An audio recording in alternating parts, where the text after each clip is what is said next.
Hey everybody, very special arrangement this week. I received a song challenge from the website fingerstyleguitarists.com, and they requested this tune and asked me to create an arrangement for it. So here it is for everybody to enjoy. Check out that website. And not only that, after the arrangement, I will include also a short lesson on the other side of this arrangement. So stick around and enjoy the performance and the lesson as well.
I hope you enjoyed that. I'd like to present you with a brief lesson now on the introduction of the song, on the voicings that I use.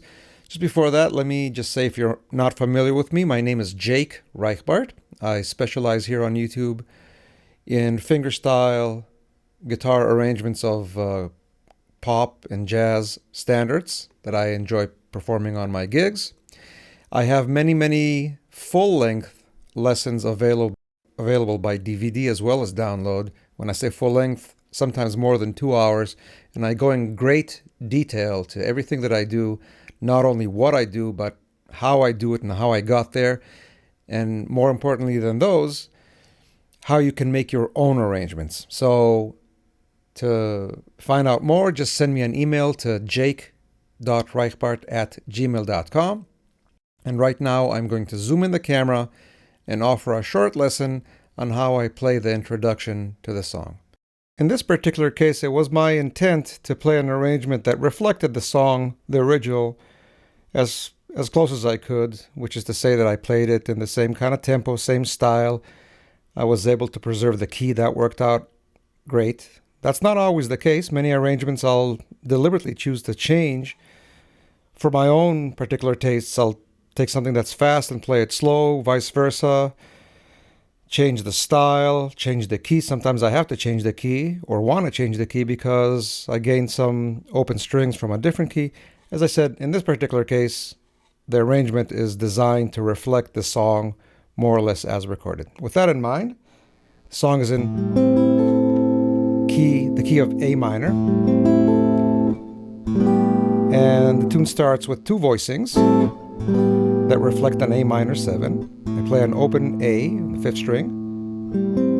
Along with it, this particular voicing, which is an A minor 7 drop 2 voicing, if you know what that is. It's a particular kind of voicing. It's very easy to play in a sense because all you have to do is put one finger across the upper 4 strings on the 5th fret. You get the notes G, C, E, and A against the A in the bass.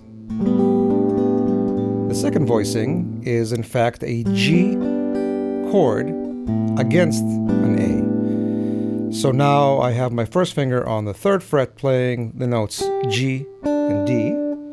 My second finger plays the B on the 3rd string, 4th fret. And my 3rd finger plays the G on the 4th string, 5th fret, which is common to the 1st chord as well.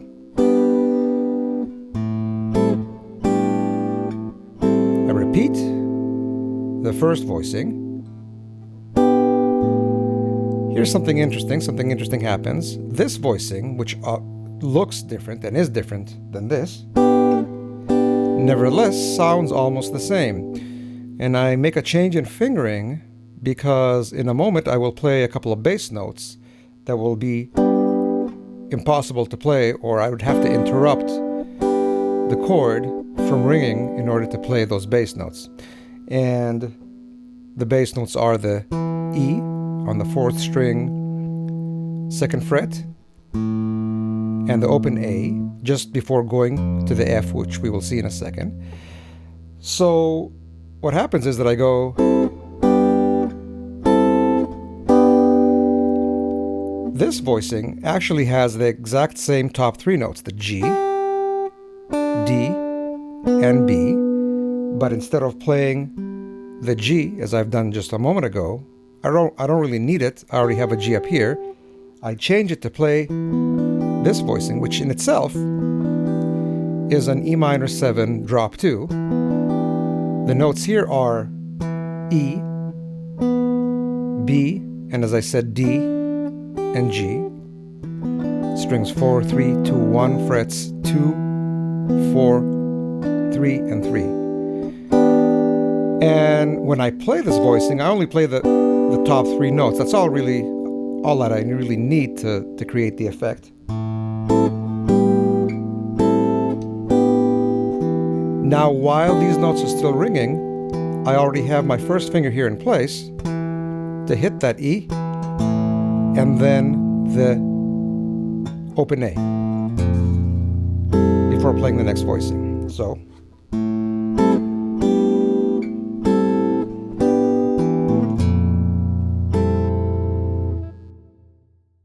So we said the first two notes in that movement, the first two bass notes, are the E and A.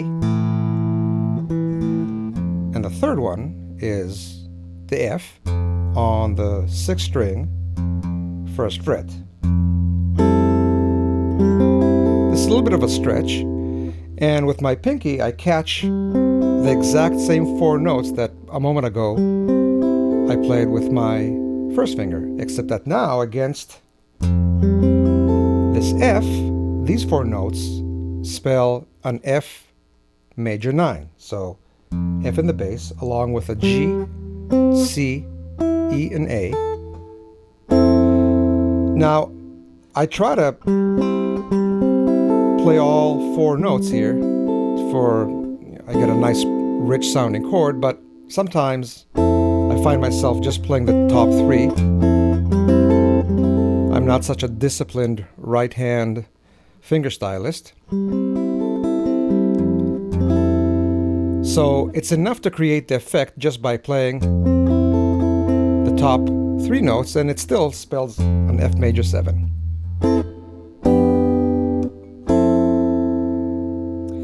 Here I have a similar movement, a parallel movement that we've done here.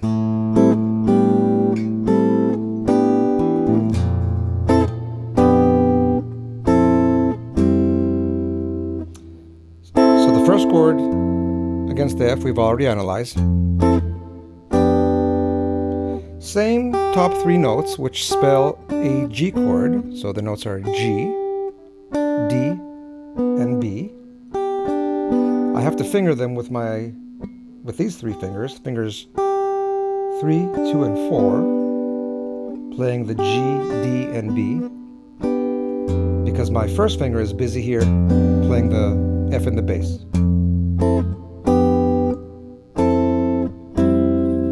And just rhythmically, parallel to the motion of the first,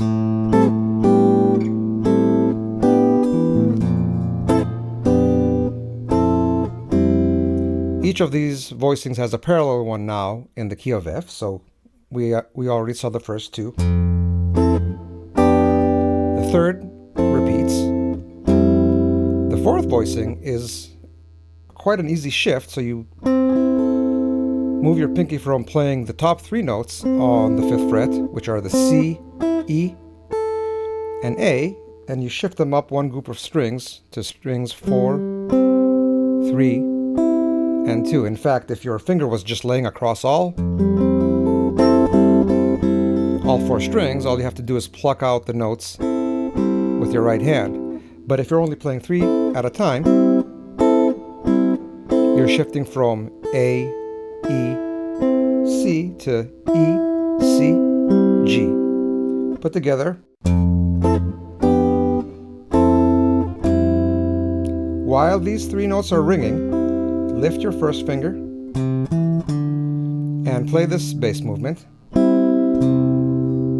So for a very brief moment, while these notes are ringing, I can add the bass note, the C. Remember, on the recording, the original recording, the chords are played by a keyboard and the bass by a bass player. So each of these instruments can play independently, and the chords can sustain longer regardless of the bass movement. Here we have to make some compromises. So since the next bass note after the C is going to be an E, I can't preserve unless I did something crazy like this, which I'm not about to do. So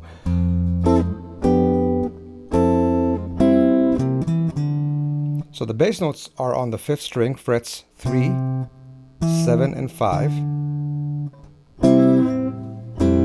So from here,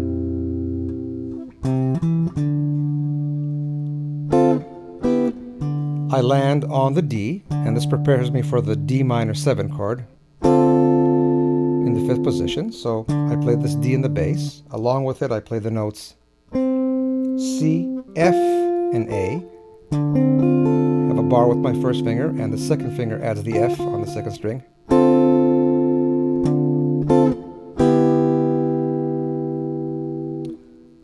I keep the D, but I have to play it now with a different finger.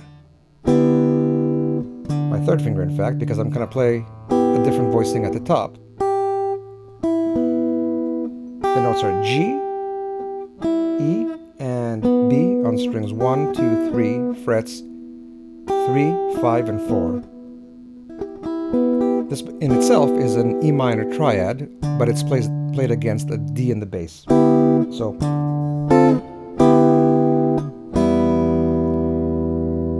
time for the E minor chord, and it's just a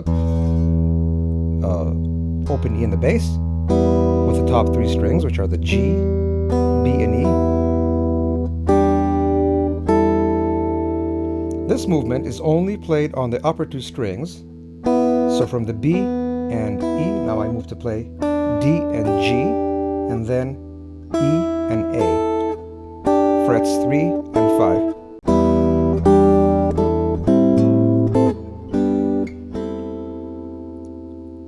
Here's the whole thing from the top, very slowly.